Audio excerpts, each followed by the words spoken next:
Привет, друзья! В Германии резко вспыхнула новая фаза миграционного конфликта. Повод – это официальное решение ограничить или полностью запретить воссоединение семей мигрантов.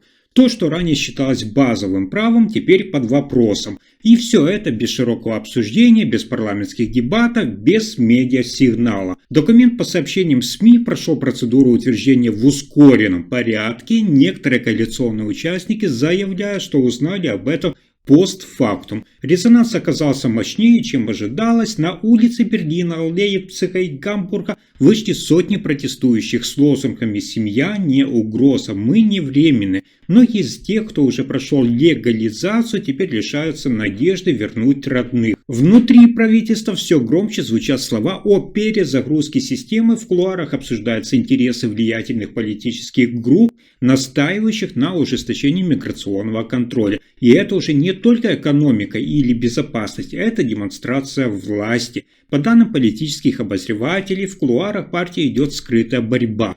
Модернисты призывают не повторять ошибок прошлого, а наследники Меркель требуют вернуть гуманитарный баланс. Но сейчас повестку диктуют сторонники жесткой линии. Рефлекс на правый электорат – вот что формирует политику. Именно поэтому решения принимаются в спешке, без оглядки на последствия, без учета репутационных рисков и без настоящего диалога с обществом. Но кто на самом деле дергает за ниточки всей этой новой жесткости? Вот тут начинается самое интересное. Внутри аппарата Мерца появилась неформальная группа, получившая в медиа условное название «серыми координаторами». Это лица без публичных должностей, но с прямым доступом к министерствам. По информации, просочившейся в журналистскую среду, именно они готовят инициативы, которые потом спускаются как готовое решение. В документах по сообщениям рассматриваются региональные квоты как инструмент распределения потока.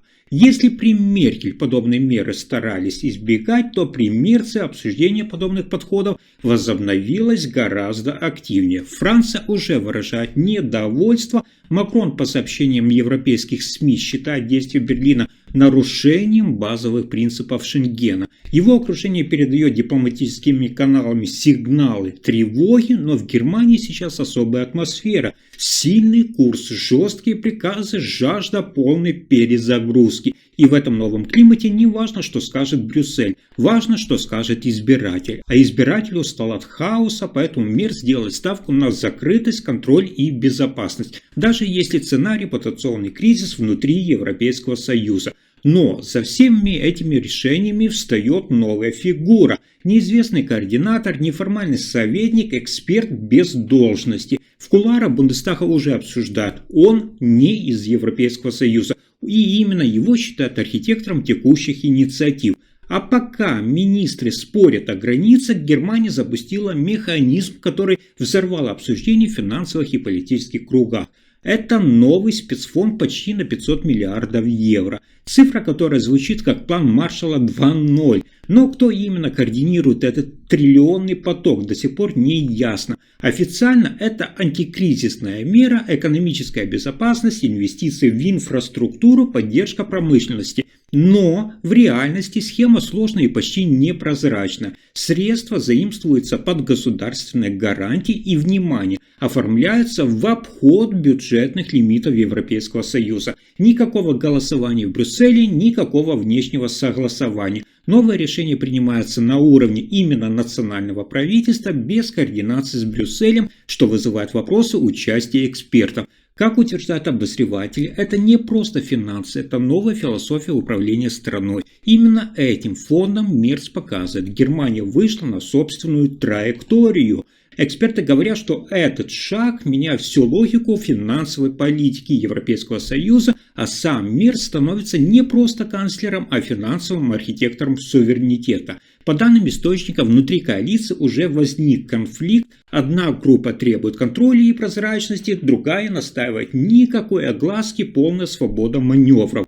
И вот в этой точке рождается новая модель. Закрытая, централизованная, стратегическая. Та, что может изменить не только Германию, но и экономический баланс всей Европы. Но вот вопрос, кто реально принимает ключевые решения по распределению этих средств? В кулуарах правительства обсуждают фигуру, имя которой пока официально не прозвучало, неформальный советник Мерца. По сообщениям из экономической среды, он связан с транснациональными финансовыми структурами, а раньше работал с крупными инвестиционными фондами в Соединенных Штатах Америки. Именно он, по данным инсайдеров, теперь играет ключевую роль в новой финансовой доктрине. Официально у него нет должности, но за закрытыми дверями он присутствует на совещаниях, пересматривает документы и предлагает гибкие решения. Один из таких пунктов уже всплыл в утечках – идея создания бюджета с максимальной гибкостью, без привязки к строгим нормативам Европейского Союза. По сути, это переход на внутренние правила игры. Критики утверждают, что управление новым фондом становится менее прозрачным и уходит из парламентского контроля. Чиновники в растерянности, они продолжают работать по старым процедурам, другие уже действуют по новым сигналам, которые идут с этого закрытого уровня. Центробанк Германии выражает осторожную тревогу, классические принципы теряют свою силу, а решения принимаются не в рамках закона, а в рамках влияния. И все это при полной тишине со стороны Брюсселя. В Европейском Союзе пока не понимают, как на это реагировать, потому что Берлин как будто больше не играет по общеевропейским правилам. Мерц не просто переносит центр тяжести в Германию, он переизобретает саму систему под себя. И пока деньги текут по новым схемам, в университетах Германии наступает совсем другая реальность. По всей Германии университеты становятся заложниками новой идеологии. Старые факультеты закрываются, профессора теряют финансирование, а сами кампусы все больше напоминают логистические узлы, а не центры науки. По данным инсайдеров из образовательных комитетов, курс Мерца – это ставка на эффективность и окупаемость. Именно поэтому в приоритете выходят инженерные специальности, IT-направления и прикладные дисциплины. То, что не приносит прямой выгоды, философия, история, искусствоведение, автоматически уходит в зону нецелесообразности. Министерство образования официально заявляет: мы модернизируемся. Но внутри системы говорят другое. Идет скрытая оптимизация через выдавливание гуманитарного ядра. Вузы теперь должны готовить не граждан, а специалистов. Без фундаментального классического образования, без пространства для осмысления и дискуссий. Преподаватели бьют тревогу. Некоторые из них уже подали коллективное обращение в Бундестаг. Также преподаватели выражают опасения, что гуманитарное ядро образования может ослабеть с последствиями для культурной самобытности страны, а система образования превратится в филиал кадрового агентства при корпорациях. Именно поэтому в Мюнхене, Штутгарте и Дюссельдорфе стартовали первые студенческие протесты. На зданиях баннеры «Университет не бизнес-модель», а в аудиторных чатах все чаще звучит вопрос: кто следующий на очереди?